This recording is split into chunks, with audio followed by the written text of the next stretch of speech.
Dear students, देखिए UP GDC का prelims exam हो गया है। मेंस के लिए आपने अपनी तैयारी शुरू कर दी होगी, पूरा एक प्लान तैयार कर लिया होगा कि कितने समय में आपको क्या करना है। मैं भी आज आपके साथ में एक 10 मिनट के लिए मेंस की जो स्ट्रेटेजी है उस पर चर्चा करूंगा कि भाई आपको किस तरीके से मेंस पे काम अगर आप करेंगे तो निश्चित तौर पे आपको फायदा मिल सकता है। और मैं कहीं ना कहीं इसके पीछे आधार अगर यहाँ पे बना रहा हूं तो वो हरियाणा में अभी असिस्टेंट प्रोफेसर का एग्जाम हुआ था, उसको आधार बना के आपको बताऊंगा कि जी क्या प्रॉब्लम स्टूडेंट के सामने आई थी, तैयारी के दौरान आई थी और जो है तैयारी के बाद जब वो एग्जाम लिख रहा था उस दिन 3 घंटे का समय जब था, उस समय की मैं बात यहां पे आपसे करूंगा। तो मेंस के लिए हम बेहतर आंसर कैसे लिखना है इसको लेकर चर्चा करते हैं। सबसे पहली बात, एक बार पूरा एक स्ट्रक्चर आप समझ लीजिए कि देखिए भाई हमारे मेंस में क्वेश्चन कितने आएंगे, तो आपको पता है जी हमारे मेंस के अंदर जो क्वेश्चन यहां पे आएंगे वो आएंगे 20। कितने आएंगे जी? 20 क्वेश्चन आएंगे। ठीक है जी। अब 20 क्या जो है सभी जो है सेम वर्ड्स में आएंगे? नहीं, ऐसा नहीं है। सेम नंबर्स में आएंगे? ऐसा भी नहीं है। कुछ क्वेश्चंस ऐसे हैं जो यहां पे 8 नंबर के होंगे, कुछ क्वेश्चंस ऐसे हैं जो यहां की 12 नंबर के होंगे। 8 नंबर और 12 नंबर। तो आप कहेंगे निश्चित तौर पे जब हम आंसर लिखेंगे तो शब्दों में तो फिर आ ही जाएगा कि जब 8 नंबर की बात अगर आपसे की जा रही है तो निश्चित बात है कि 125 वर्ड्स लगभग आपसे चाहिएंगे। और जब जो है यहाँ पे अब 12 नंबर की बात है तो मिनिमम जो है 200 शब्द तो आपसे यहाँ पे चाहिएंगे, है ना। मैं आपको मॉडल पेपर भी दिखाऊंगा, मॉडल क्वेश्चंस भी दिखाऊंगा भाई कि कैसे लिखना है, पूरे नोट्स हमने बनाए हैं आप लोगों के, वो भी दिखाऊंगा भाई, है ना आपको। तो बस पहले 2-3 मिनट इसको सुन लीजिए, उसके बाद में हम वो आपसे दिखाएंगे। अब बात आती है कि क्या गिन के लिखने हैं? नहीं जी, गिन के नहीं लिखे जाते। आइडिया हो थोड़े बहुत कम, थोड़े बहुत ज्यादा। अब आप कहेंगे 125 में कितने पेजेस हो सकते हैं? तो जैसा कहते हैं ना कि एक पूरा एक पेज होता है जो खड़ा पेज होता है, उसमें आप अपने आंसर को समेट सकते हैं। यहाँ पे इधर जब 200 की बात आप करते हैं तो एक पेज ये पूरा और उसके बाद का जो पेज है वो आधा आपका होना चाहिए लगभग। अब आप कहेंगे लिखने को चाहे आप 4 पेज पे लिख लो भाई, बात है समय सीमा की कि क्या आप समय सीमा में फिर उसको पूरा समेट पा रहे हैं? क्या आप टोटल 20 क्वेश्चंस यहां पे कर पा रहे हैं? बात तो 20 क्वेश्चंस को कर पाने की है। देखिए सिलेक्शन उसी स्टूडेंट का होगा जो पेपर पूरा अटेम्प्ट करेगा। मैं ये कतई नहीं कहता आपको कि 12 ये है, 8 ये 20 है और आपने 15 क्वेश्चन तो जो है जम के लिख दिए, बिल्कुल कतई ऐसे बिल्कुल सजा सजा के आपने लिखा, उसमें अंडरलाइन भी आपने किया, बढ़िया वर्ड्स आपने उसमें मेंशन किए और 3-4 क्वेश्चन पूरे छूट गए। किसी भी हालत में सिलेक्शन नहीं होगा और सिलेक्शन से बाहर यहां पे हो जाएंगे। तो समय सीमा के तहत पूरे क्वेश्चन हमें करने हैं, ये बेहद जरूरी है। और सबसे बड़ी बात क्या है यार, इसमें ना कोई आपके पास में वो छूट नहीं है कि आपके पास में कुछ क्वेश्चंस आएंगे और उनमें से आप कुछ आपके पास में छूट है और उनमें से आप 2-3 छोड़ के बाकी के आप कर सकते हैं। जैसे हरियाणा पीजीटी में हुआ था, प्रोफेसर में कोई छूट नहीं मिली थी। हरियाणा प्रोफेसर में 15 क्वेश्चन आए थे और 15 में से 15 ही आपको करने थे। और लेकिन वहां पे जो वे क्वेश्चन थे उनका जो नंबर था वो इन दोनों के बीच में था। इन दोनों के बीच में कैसे? ना तो 8 था ना 12 था, वहां पे एक क्वेश्चन जो है वो 10 नंबर का था और टोटल 15 क्वेश्चन वहां पे थे। अब आप सोच रहे होंगे कि लगभग स्टूडेंट का जो टॉपर स्टूडेंट है उसके कितने नंबर यहाँ पे एक सब्जेक्ट में आए हैं। अब सब्जेक्ट तो सब अलग अलग है। मैं एक हिस्ट्री की अगर मैं यहाँ पे बात करूं, देखिए जो टॉप स्टूडेंट होता है मेंस जो लिखता है तो 6.5 तक अपने आप में, 6.5 हाईएस्ट 7, है ना, 7 तक नंबर यहाँ पे आते हैं जी। एवरेज नंबर जो है 5 तक आते हैं। लगभग मैंने कहा हाईएस्ट 6.5 7 तक चली जाती है बात है और एवरेज 5 तक यहाँ पे रहती है वही चीजें, है ना। 5 से नीचे तो फिर समस्या ही समस्या है। तो बात यह है कि भाई देखो समय यहां पर भी 3 घंटे का है, समय यहां पर भी 3 घंटे का। यहां पे 15 क्वेश्चन करने का समय भी 3 घंटे, यहां पे 20 क्वेश्चन करने का भी समय 3 घंटे है। और 3 घंटे का समय अगर आपके पास में तो आपको हर शुरुआत में तो यही नहीं देखना है कि समय तो शुरुआत से माप के नहीं चलना है, तो लेकिन बहुत समय आपको यहाँ पे लगेगा शुरू में। एक लंबी प्रैक्टिस जब आपकी हो जाएगी, जब आप डेली 6-7 घंटे आप लिखेंगे तो निश्चित तौर पे वो समय एक दिन कम जरूर जो है हो जाएगा।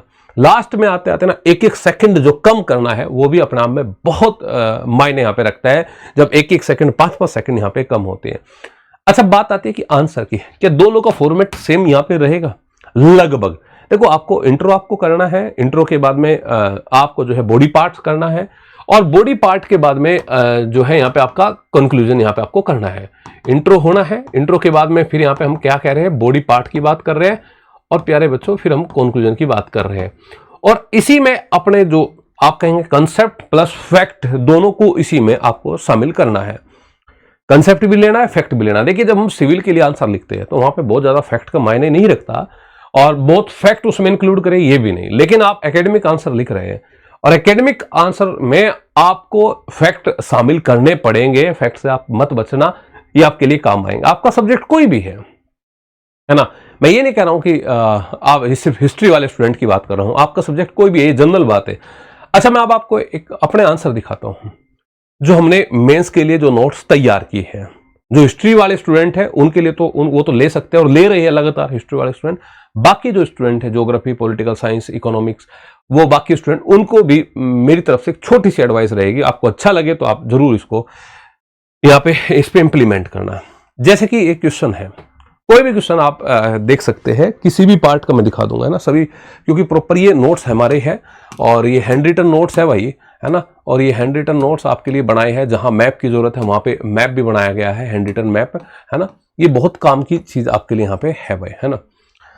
ठीक है, तो जैसे कि एक एग्जाम्पल की बात हम कर रहे हैं यहाँ पे किसी भी क्वेश्चन का, कि जी क्वेश्चन क्या है कि सविनय आंदोलन कोई अकस्मात उपजा आंदोलन नहीं था, बल्कि इसकी उत्पत्ति के बीज इससे पूर्ववर्ती ऐतिहासिक घटनाओं में खोजे जा सकते हैं, है ना।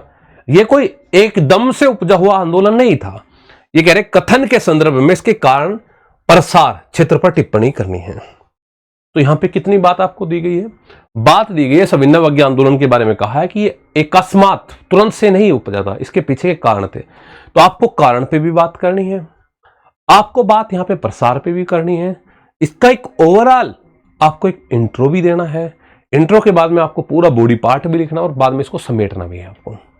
जैसे कि आपने बता दिया कि देखो जी 12 मार्च 1930 को क्या हुआ था जी, गांधी जी ने कुछ अपने चुने हुए 78 प्रतिनिधि जो उनके साथ में थे, यहां साबरमती आश्रम से दांडी मार्च उन्होंने अपना शुरू किया। ठीक है जी। दरअसल असहयोग आंदोलन के स्थगन के बाद से ही साम्राज्यवादी सत्ता के विरुद्ध अभिव्यक्ति कई रूपों में सामने आई थी, इसलिए ये आंदोलन शुरू हुआ। एक परिचय हमने यहाँ पे, इसका इंट्रो यहाँ पे हमने दे दिया। अब क्वेश्चन में लिखा है कारण, क्वेश्चन में ही लिखा है प्रसार। जब हम कारण की बात करते हैं तो हमने कहा जी साइमन कमीशन का गठन, किसी भी भारतीय को आपने शामिल नहीं किया, उससे हम क्या थे, उससे भारतीय जो नेता थे वो अपने आप में खफा थे। वहां पे पूर्ण स्वराज्य का लक्ष्य है, पूर्ण स्वराज्य का लक्ष्य है। 1929 में रावी नदी के तट पे हमने लक्ष्य, हमने कहा था कि हमें चाहिए तो चाहिए क्या, पूर्ण स्वराज्य। नेहरू रिपोर्ट को आपने स्वीकार नहीं किया, है ना। फिर वैश्विक आर्थिक मंदी 1929 में आ गई। गांधी जी ने 11 सूत्री मांगे आपके सामने रखी थी, और इरविन ने उन 11 सूत्री मांगों का जवाब नहीं दिया। तो ये तो क्या थे, ये तो थे कुछ कारण। किसके पीछे ये कारण थे, यहां पे आपके सविनय आंदोलन की वजह के, उसके कारण क्या थे। बात प्रसार की करते हैं कि इसका प्रसार अखिल भारतीय स्तर पे हुआ, है ना। क्षेत्रीय नेतृत्व द्वारा इसका क्रियान्वयन हुआ था। जैसे कि सी राजगोपालचारी जो है दक्षिण में तिरुचनापल्ली से वेदारण्यम तक था। अब हम मैप देखो, जहां जरूरत है मैप की वहां पे मैप का प्रयोग आप करें ज्यादा से ज्यादा। तो हमने क्या कहा, यहां पे हमने इसको पूरा एक मैप बनाया, और इस मैप के माध्यम से हमने कहा क्या जी कि देखो तिरुचनापल्ली में सी राजगोपालचारी जी ने, कालीकट में भी, कर्नाटक में भी, आंध्रा में भी, महाराष्ट्र के धरासना में भी, बिहार में भी, सिलहट में भी। तो जहां जहां पे ये सिविल डिसोबीडियंस मूवमेंट, असहयोग, ये जो सविनय आंदोलन था, प्रसार हुआ, जहां हमने उनको यहां पे मेंशन कर लिया कि उड़ीसा में गोपाल चंद बंधु सरोजिनी नायडू के नेतृत्व में बंबई के धरासना में नमक कानून तोड़ा। तो जहां देखो हमने प्रसार की बात की, है ना। तो बंगाल में, मध्य प्रांत में, पेशावर में, मणिपुर में हमने बताया कि भाई कहां कहां इसका प्रसार फैला। फाइनली हमने क्या कहा कि कहा जा सकता है कि सविनय आंदोलन अखिल भारतीय स्तर पर प्रसार हुआ, और सभी वर्गों ने इसमें अपनी भागीदारी यहां पे की थी। भाई क्या बन गया है, इससे एक हमारा बहुत ही शानदार सा एक आंसर लिखा गया। अब आप कहेंगे वर्ड की बात करेंगे तो लगभग ये जो क्वेश्चन है, देखो 10-20 वर्ड, 10-20 कम ज्यादा हम अपने स्तर पे कर सकते हैं, लेकिन जो हमने जो क्वेश्चन तैयार किया आपके लिए 160-70 वर्ड्स के ये क्वेश्चन है। ये 12 नंबर वाले में फिट होंगे, ये 8 नंबर वाले में भी फिट होंगे। थोड़े शब्द कम भी किए जा सकते हैं, थोड़े से बढ़ाए भी जा सकते हैं। मान लो इसके अलावा अगर मैं यहाँ पे किसी भी चैप्टर मतलब कोई भी टॉपिक हम यहाँ पे अगर ले, कहीं भी ले ले, मान ले कोई भी देखे, मिडिवल का देखे, एंशिएंट का देखे, तो कोई भी आप देख सकते हैं, है ना। तो हर क्वेश्चन की एक यही जो है यहाँ पे आपको रूपरेखा यहाँ पे आपको देखने को मिलेगी। जैसे कि किसी ने कहा कि क्वेश्चन आ गया 1857 से कि कई इतिहासकारों ने चर्बयुक्त कारतूस को 1857 के विद्रोह का सबसे प्रमुख कारण माना, लेकिन यह एकमात्र कारण नहीं था। इसके परिप्रेक्ष्य में 1857 के विभिन्न कारणों पर आपको चर्चा करनी है। 1857 के विभिन्न कारणों पर आपको क्या करनी है, चर्चा करनी है। चलिए हम चर्चा हमने की कि भाई 1857 के विद्रोह ने ब्रिटिश राज को पहली बार एक सशक्त राजनीतिक और सैनिक चुनौती प्रस्तुत की, लेकिन सिर्फ और सिर्फ एक यही कारण नहीं था, इसके लिए और भी कई सारे जिम्मेदार कारण थे। उसमें राजनीतिक कारण को ले लिया, फिर आगे राजनीतिक कारण में कौन कौन से पॉइंट थे, वे राजनीतिक कारण के वे पॉइंट यहां पे हमने मेंशन कर दिए। फिर उसके बाद में डलहौजी की जो डॉक्ट्रिन ऑफ लैप्स वेबगत सिद्धांत था वो हमने मेंशन यहां पे कर लिया। फिर हमने कहा जी कि यहां पे अवध का कुशासन का आरोप लगा, अवध को झड़प लिया। फिर प्रशासनिक कारण हमने बताए, आर्थिक कारण यहां पे हमने बताए, सामाजिक और धार्मिक जो कारण है वो यहां पे हमने उनकी चर्चा की है जी। फिर है ये सब कारण सैनिक कारण है जी, तात्कालिक कारण है। हमने देखा कि इन सब कारणों के बावजूद फिर हमने फाइनली इसका एक वो दिया कंक्लूजन की, कहा चर्बयुक्त वाले कारतूस का मामला एक महज एक तात्कालिक कारण में था, वास्तविक कारण ब्रिटिश राज की औपनिवेशिक और शोषणकारी नीतियों में निहित थी, जिससे विभिन्न वर्ग जो है व्यापक स्तर पर प्रभावित यहाँ पे हुए थे। तो ओवरऑल हम यहाँ पे देखते हैं कि ये कई सारे कारण हमारे यहाँ पे बनते हैं। तो पूरा एंशिएंट से लेके मिडिवल से लेके मॉडर्न से लेके हिस्टोग्राफी तक, हिस्ट्री में तो कंप्लीट नोट्स ही आपके काम आएंगे, बाकी स्टूडेंट भी जो है आप पैटर्न लगभग यही आप इसका रखना। भाई कोई भी डाउट है तो आप हमसे पूछ सकते हैं। आपका जो नंबर है, जो आप जिस नंबर पे आपको बात करनी है वो नंबर है जो है 7031313142। आप इस नंबर पे कांटेक्ट कर लीजिएगा किसी अपने मेंस एग्जाम के संबंध में भाई, ठीक है। बहुत बहुत धन्यवाद। जय हिंद, नमस्कार, राम राम।